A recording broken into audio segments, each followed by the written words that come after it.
Buenas noches, es el 5 de septiembre del 2014. Mi nombre es Matthew Ogden y quiero darle la bienvenida a todos ustedes a la videoconferencia semanal de los viernes de larouchepac.com.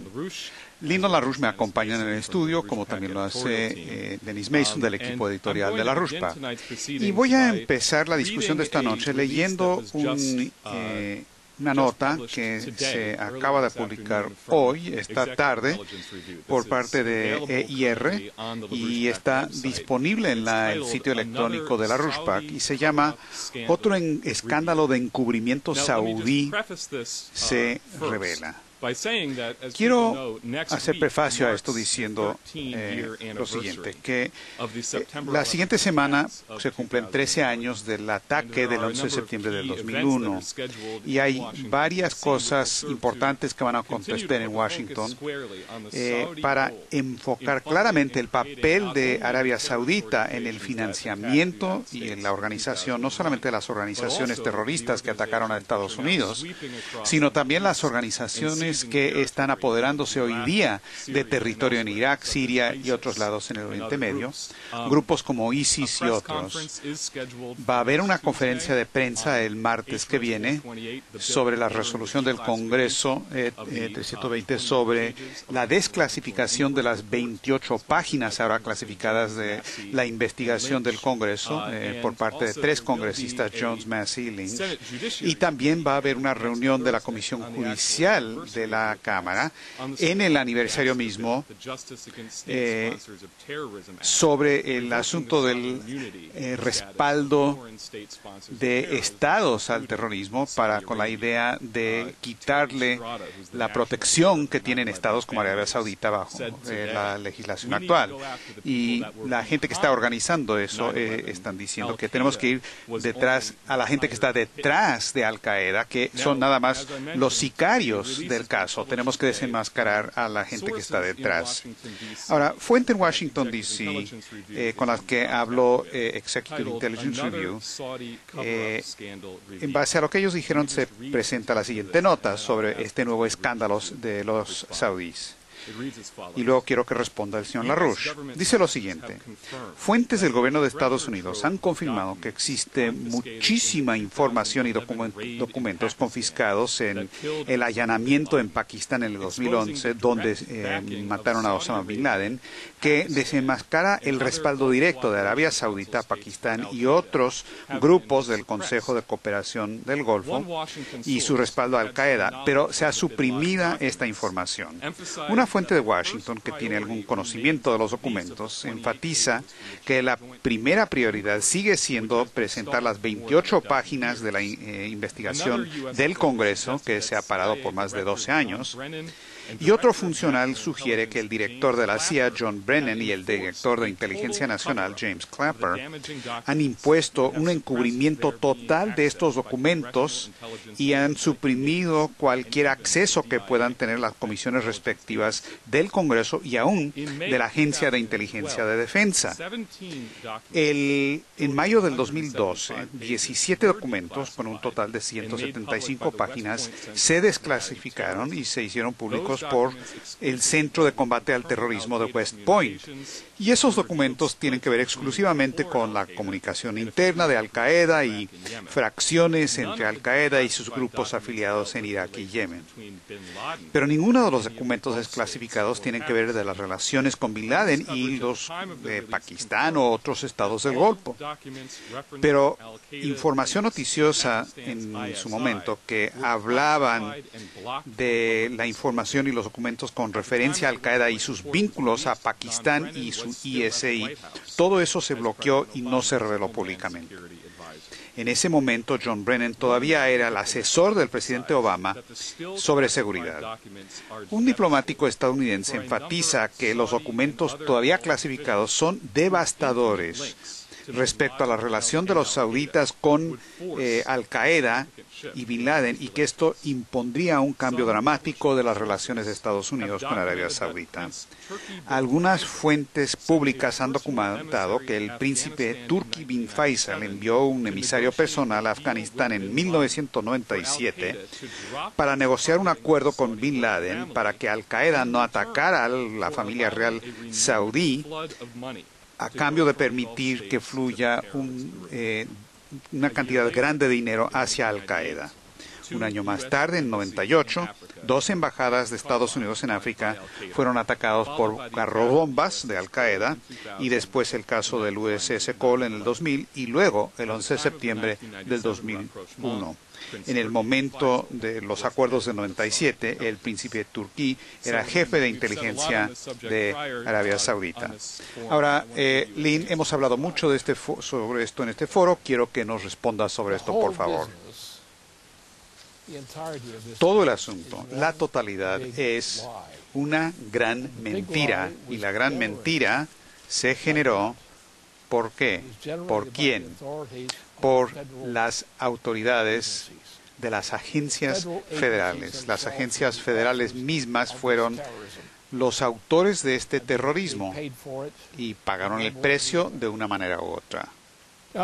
Ahora, por lo tanto, lo que hemos abordado, las dificultades y los problemas que ha sufrido la gente en cuanto a su estilo de vida, todo esto es algo que no debió haber ocurrido, que fueron resultado de intención criminal por parte de miembros del gobierno. Y ese es un hecho. Y cualquier persona que quiera desafiarme en eso, bueno, traten de hacerlo. Bienvenido a ese desafío. Pero yo sé que toda la criminalidad que se encubre en este territorio es responsabilidad del entonces presidente y el actual presidente de Estados Unidos. Ellos, los presidentes, son los responsables y criminalmente responsables de esto. Y ahora lo que hace falta, tenemos que purgarnos de esta representación fraudulenta de ese tipo. Es decir, no se puede decir que estos tipos a lo mejor estaban haciendo esto, diciendo lo siguiente, el otro quizás lo hizo, fulano quizás lo inventó. No, eso es pura payasada. Todo fue intencional. ¿Y de dónde vino? Vino de su majestad, la reina. ¿Y de dónde sacó sus cómplices la reina? Bueno, ella fue su propia cómplice. Y Arabia Saudita también fueron cómplices en esto. Y todos siguen siendo criminales. Y Estados Unidos no será libre, no será un pueblo libre, hasta que pongamos a esta gente, o buena parte de ellos, en la cárcel donde merecen estar.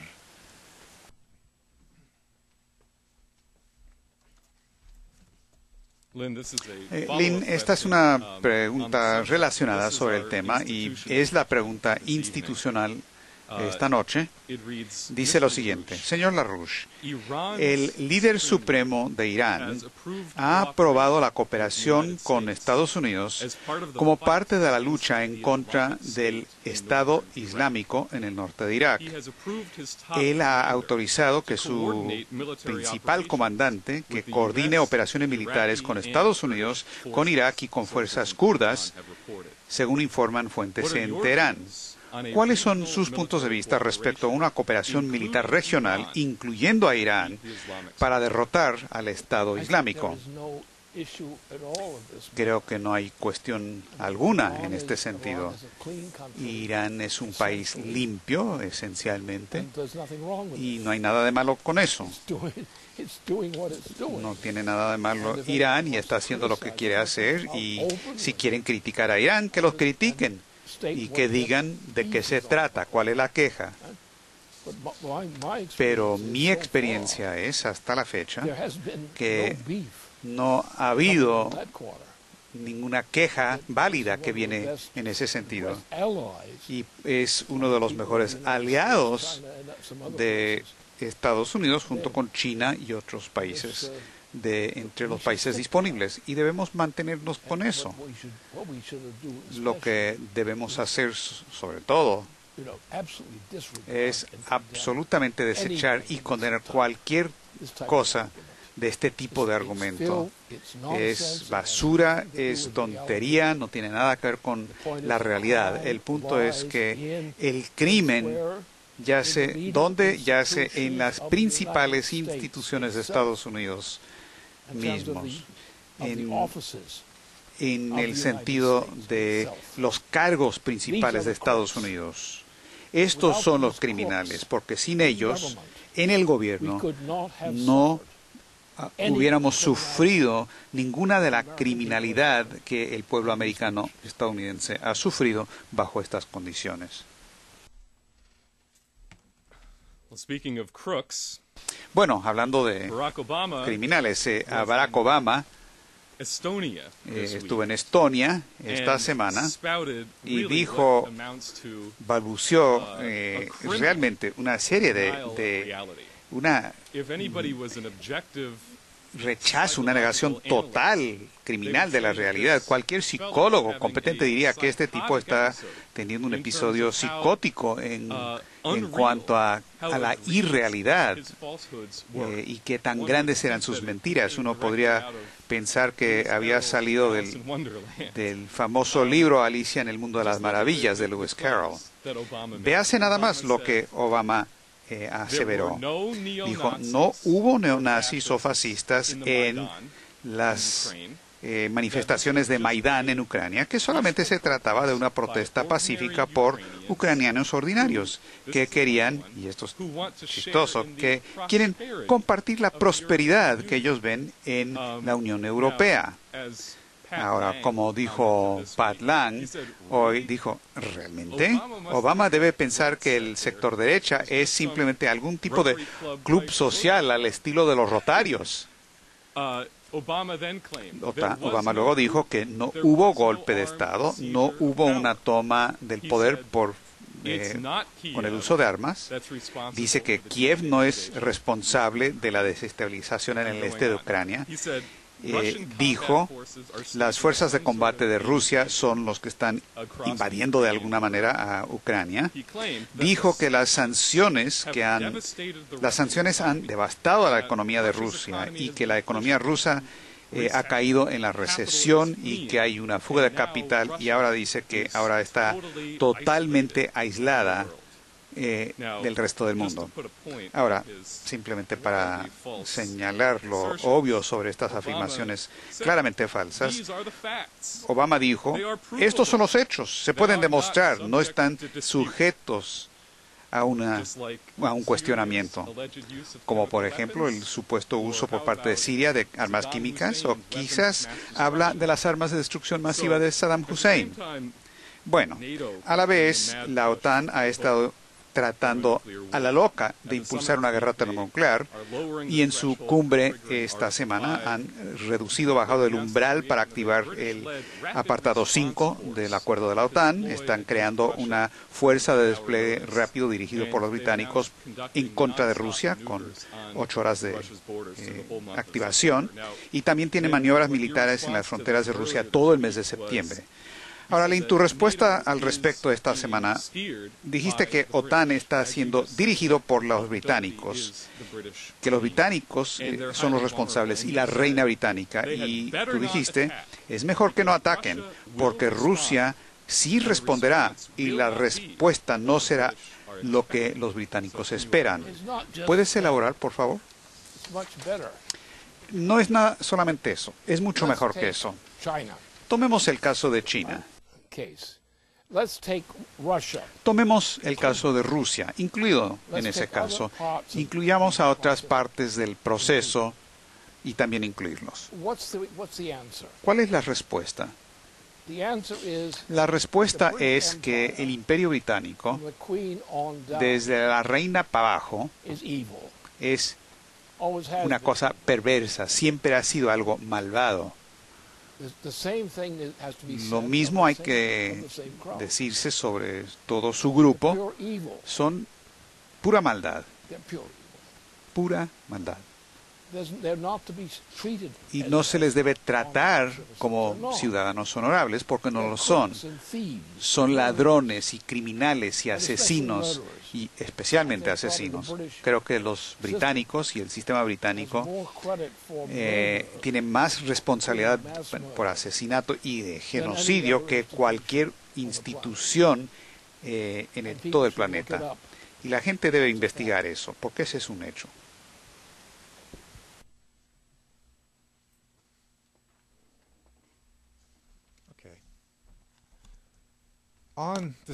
Sobre el tema de genocidio en base a una política, quiero abordar algo que hemos discutido en esta videoconferencia antes este año, que es la cuestión de la crisis de los alimentos.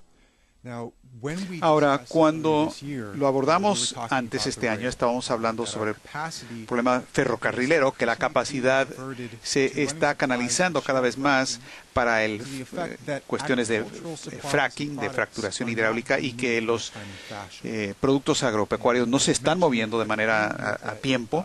Y quiero mencionar de entrada que estados como el Dakota Norte y Sur de Dakota, Minnesota, Wisconsin, todos dependen de los ferrocarriles y especialmente de Burlington Northern y Canadian Pacific. Burlington, el dueño es Warren Buffett, y Canadian Pacific es Bill Gates. Y ambos ferrocarriles le dan prioridad a lo que es rentable financieramente, pero que es moralmente y físicamente destructivos a actividades que es la fracturación hidráulica.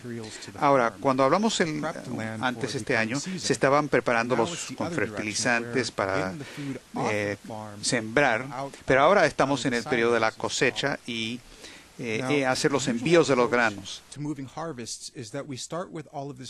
Envíos de los silos a los mercados y demás. Ahora, en este momento lo que está pasando a estas alturas, por los problemas que se vieron anteriormente, hay muchos lugares donde ha sido imposible mover los granos y sacarlo de los depósitos. Por ejemplo, en Dakota del Norte, conocemos de gente que no han podido hacer sus envíos desde marzo y hay un retraso de 2,000 vagones de tren. Como referencia, un vagón puede llevar unas 100 toneladas de grano, que es una cantidad importante, y no van a ningún lado. Hay partes de Dakota del Sur donde los granjeros simplemente están poniendo el trigo al aire abierto en la tierra porque no tienen dónde colocarlo. Son anécdotas físicos, pero en lo financiero, las compañías ferrocarrileras están cobrando entre 2 y 3 mil dólares al año adicional, más allá de los costos normales, para poder cargar y descargar los vagones. Y esto, junto con los otros costos, quiere decir que los agricultores están recibiendo menos de lo que cuesta producir los granos. A la vez, están teniendo problemas para mover los alimentos que sí se ha cosechado, pero también hay una sequía en California que está aumentando dramáticamente, porque el cambio de septiembre del año pasado a este año muestra un desastre absoluto. En estos días del año pasado, en este momento, como pueden ver en esta gráfica, la totalidad del estado de California se había clasificado como algo abnormalmente seco, con 11% en sequía extrema, que es la parte en rojo. Pero si pasamos a la siguiente transparencia, vemos este año, de septiembre de 2013 al 2014, aproximadamente el 82% del estado está en condiciones de sequía extrema o peor, y 58% que es ese rojo oscuro, que es una sequía excepcional, que es la peor clasificación que existe en la clasificación oficial. Ahora, en ese sector de rojo oscuro está todo el Valle Central, que es la parte más productiva en la agricultura de Estados Unidos y del mundo, y todo está en una condición de sequía excepcional.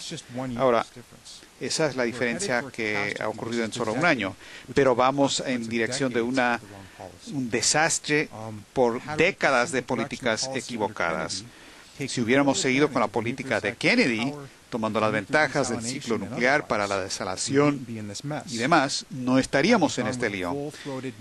Si hubiéramos avanzado con la fusión termonuclear, como debería haberse hecho, no estaríamos en este lío. Sin embargo, si estamos en este lío y vamos camino al infierno.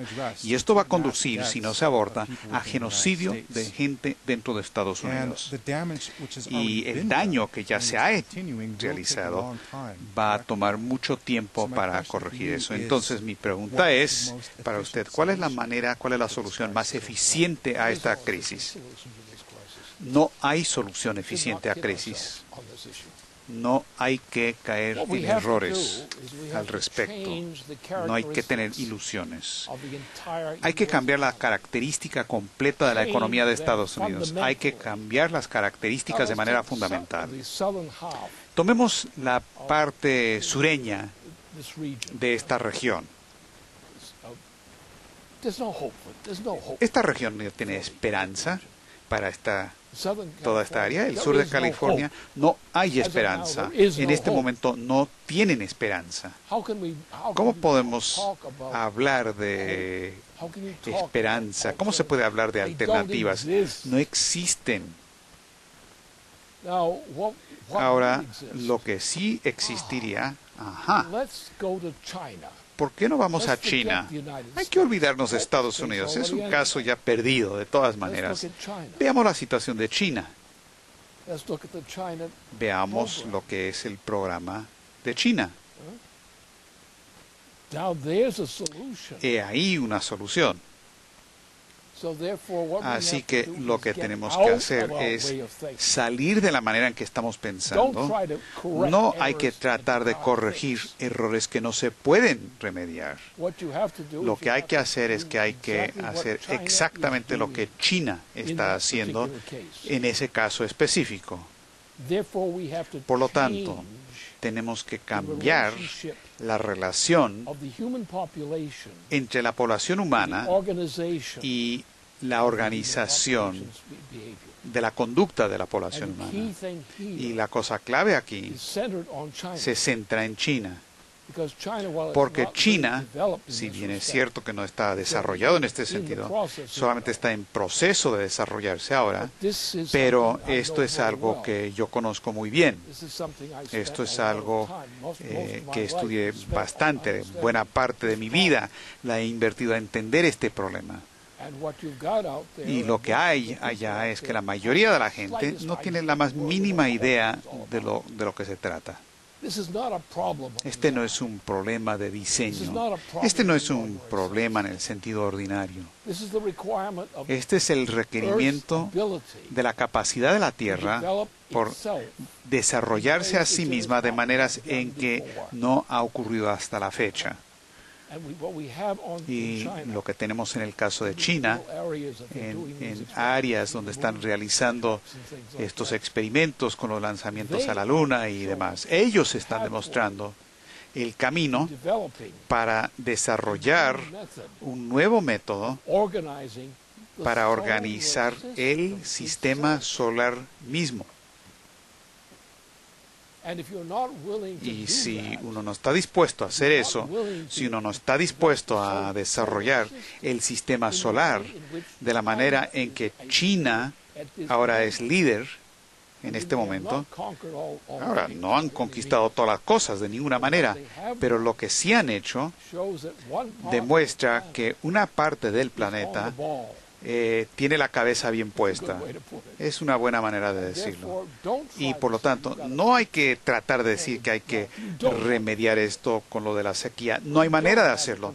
No hay los mecanismos de control para hacerlo, para poder salvar a la parte sureña de los estados de Estados Unidos. Eso no existe.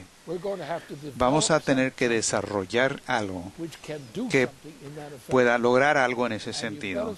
Y es mejor que se empiece a hablar desde ya con los círculos dirigentes de China si quieren tener un diseño exitoso que quizás sea exitoso. Bien, yo conozco a alguien que ha estado recientemente en China esta semana. Su esposa Helga Sepla-Rush ha estado en China por casi 2 semanas y la semana pasada informamos que participó en una conferencia de importancia sobre la ruta de la seda y esa política, y ayer figuró de manera prominente como invitada a un programa de televisión de hora pico que se llama Diálogo, que tiene un público muy grande, tanto dentro de China como también fuera de China, en el resto del mundo. Es un programa en inglés que presentan, y acabamos de recibir que ella participó hoy en una entrevista de 25 minutos con Radio China Internacional, y fue una entrevista que abarcó de todo, como prefacio, donde el entrevistador habló de los cambios profundos que están ocurriendo en el mundo con un nuevo orden económico internacional que se está creando. Ahora, Helga, en la discusión con el programa de televisión antes esta semana,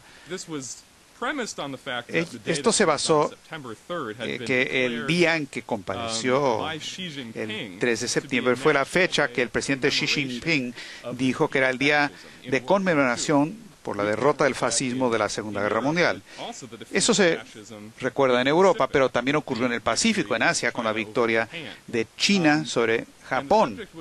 Y el tema de la discusión fue la tensión creciente entre China y Japón sobre la militarización y disputas territoriales y demás. Y quiero leer nada más lo que dijo Helga, porque fue muy directo y al punto. Dijo: en el era de las armas termonucleares, el conflicto no se puede resolver mediante la guerra, o si no, estamos amenazando con extinguir a la totalidad de la civilización. Entonces, la gente que está jugando con esta idea, en realidad son una amenaza a la civilización. Dijo: yo no veo nada más al Pacífico, también veo la situación global, porque ahora hay una política de confrontación de la OTAN en contra de Rusia, están rodeando a Rusia, la OTAN lo está haciendo, tratando de enviar tropas al este de Europa, los Bálticos y demás, y dijo: esto se tiene que ver de manera global, porque ahora estamos al borde de una catástrofe global si no cambiamos de rumbo. Ahora, la entrevista terminó de manera muy interesante, porque al final se le pidió que abordara el tema la crisis económica que enfrenta Japón por la llamada Abe economía, a nombre del primer ministro Abe de Japón. Ella contrastó eso con la dinámica que ha aparecido con el tema de los BRICS, como tú has mencionado. Ella dijo lo siguiente: yo creo que la dinámica principal ahora es lo que ocurrió con la propuesta de Xi Jinping por una nueva ruta de la seda, la asociación estratégica entre Rusia y China que se realizó en la cumbre de Shanghái en mayo, y luego la reunión de los BRICS en Brasil, y luego al día siguiente entre BRICS y los jefes de Estado de Latinoamérica. Dijo: esto ha creado una nueva dinámica, completamente nueva.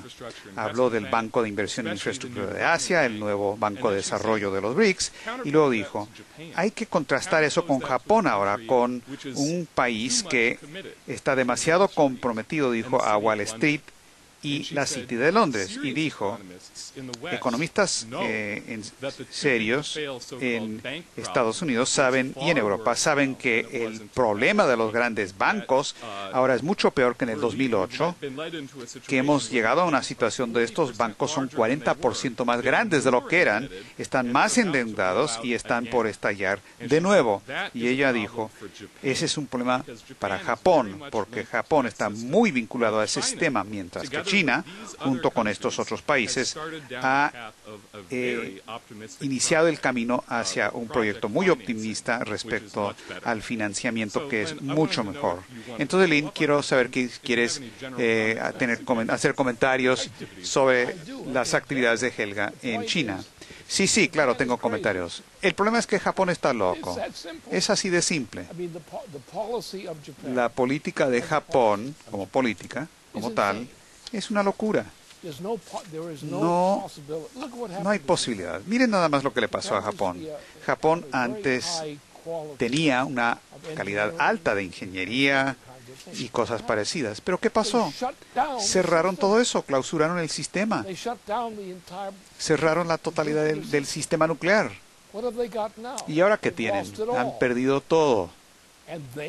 Y ellos nos están diciendo a nosotros, o tratando de enseñarle a los chinos cómo administrar una economía. Ellos no saben ni cómo manejar sus propios pantalones.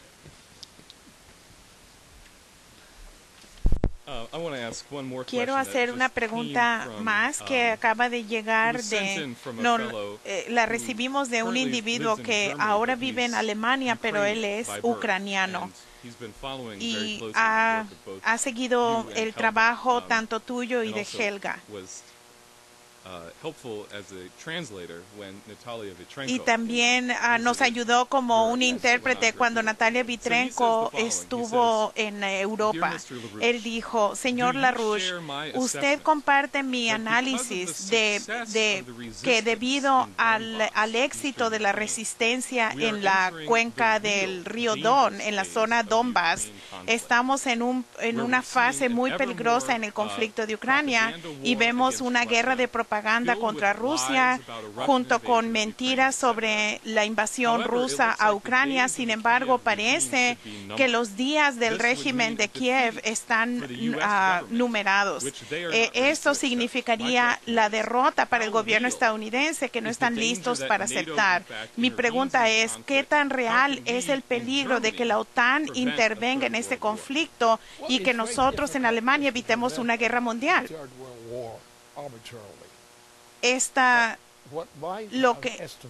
Lo que yo pienso es, en base a la información que yo tengo, es de que todo este sistema del sistema británico, desde el sistema británico con Cameron hasta abajo, están en quiebra sin esperanza, y no pueden hacer ni una cosa debido a que los eventos mismos los eliminarán de cualquier función, excepto de una curiosidad curiosa.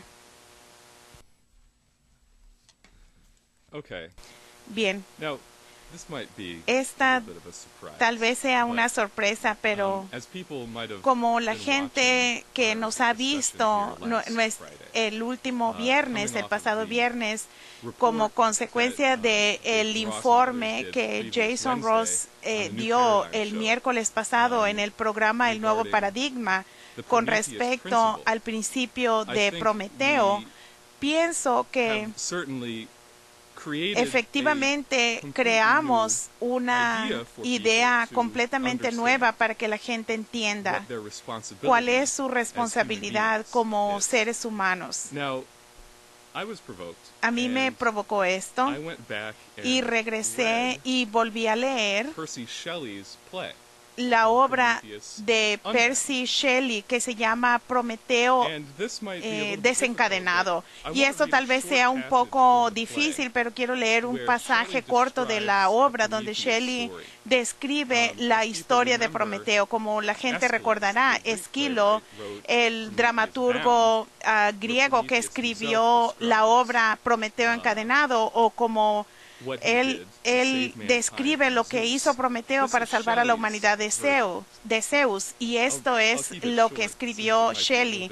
Va a ser corto porque va a ser difícil tal vez, y es del carácter del personaje que se llama Asia, y ella dice la historia. Había un tiempo cuando el cielo y la tierra y la luz y el amor, y después Saturno, del cual de su trono cayó una sombra envidiosa. Tal fue el estado del espíritu primero de la tierra, y mientras las flores que vivían antes de que hubiesen muerto, y rehusó su derecho de ser, del conocimiento, del poder, de la habilidad que controla los elementos, el pensamiento que rompe a este universo oscuro con la luz, tal imperio y la majestad del amor por lo cual ellos, entonces Prometeo le dio la sabiduría, que es la fortaleza, y que con esto el hombre fue libre y se cubrió en el dominio del cielo para que nada iba a ser omnipotente. Y ahora gobernó, y bajo la raza del hombre primero les dio los labores, las enfermedades, las heridas y la muerte como no se había visto antes. Y las estaciones sin estación alternaron con frío y hicieron que estas tribus fueran a las cuevas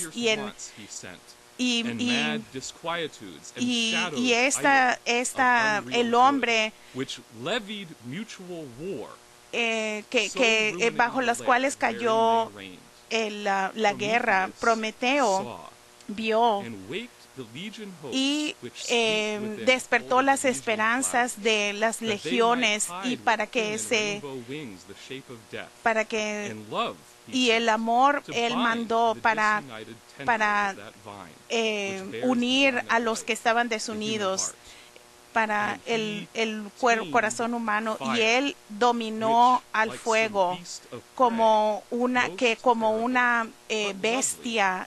Era terrible, y que jugaba debajo del hombre, y también dominó el hierro, el oro y las gemas y todo tipo de formas que se escondían debajo de las montañas. Le dio al hombre el habla, y esto creó los pensamientos, que es la medida del universo, y la ciencia de que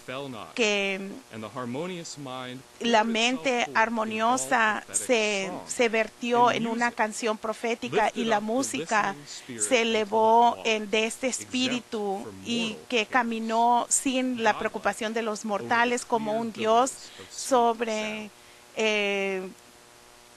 la canción dulce. Ahí voy a detenerme, pero ustedes pueden buscar este poema de Percy Bysshe Shelley.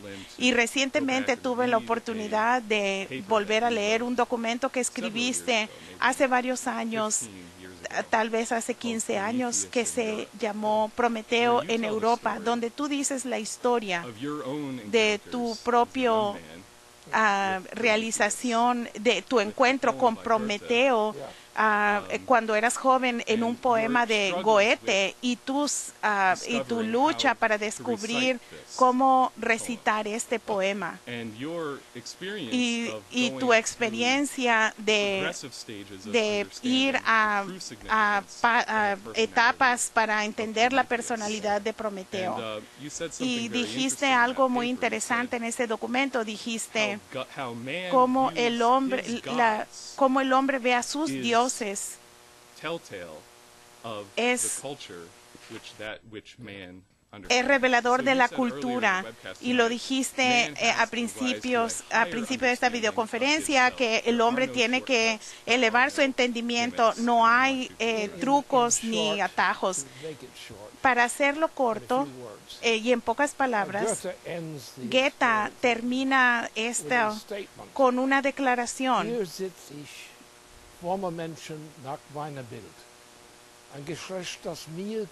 Está recitando en alemán este poema de Goethe sobre Prometeo,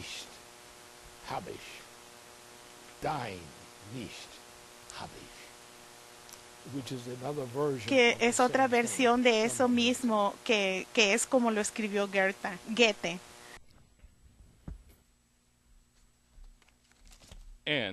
Y formando al hombre según mi imagen.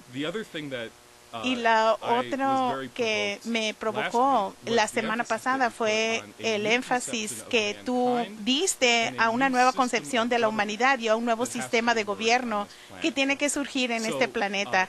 Así que, ¿cuál es la concepción del gobierno que forma a sus ciudadanos en la imagen de Prometeo? Es el descubrimiento de uno mismo, el verdadero descubrimiento de uno mismo, el entender cuál es nuestra misión en la vida, no de un objeto que está flotando en el espacio. ¿Quiere ser uno eso? ¿O queremos tener una misión que es más poderosa de lo que uno es, que garantiza que lo que uno hace va a ser más importante de lo que se había conocido? Ese es el darse cuenta de lo que es uno mismo, no es el reconocimiento de lo que es uno mismo y que decide definir qué es lo que es importante de uno, y por lo tanto uno obedece lo que uno sabe es lo más importante de lo que se puede conocer y saber, y se mantiene firme en esto. Uno no se doblega ni se rompe, porque está comprometido al logro de esa meta. Y dejamos que meta lo consuma a uno, que la meta lo consuma y se llene de alegría en tener esta experiencia.